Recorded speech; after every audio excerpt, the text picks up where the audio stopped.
বলতে আমি নাকি দুঃখ বিলাসী কবি।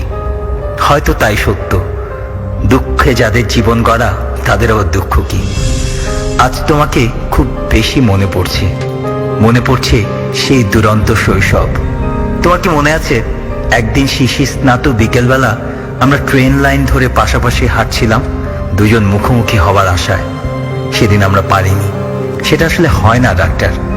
ট্রেন লাইন এভাবেই তৈরি, এক প্রান্ত অপর প্রান্তকে স্পর্শ করার জন্য না। আজ বুঝি সেদিন আমরা অনেক কিছুই ভুল করতাম। তোমার মনে আছে সেদিন তুমি সাজতে রোগী আর আমি ডাক্তার। স্যান্ডেলের ছেঁড়া ফিতার দুই প্রান্ত কানে দিয়ে অপর প্রান্তে সুতা বেঁধে তোমার বুকের হৃদয় স্পন্দন অনুভব করতাম। সেই খেলনা স্ট্যাথোস্কোপ, তোমার বুকের শব্দ শুনতাম ডাক্তার, কিন্তু অর্থ বুঝতাম না। আজও বুঝি না।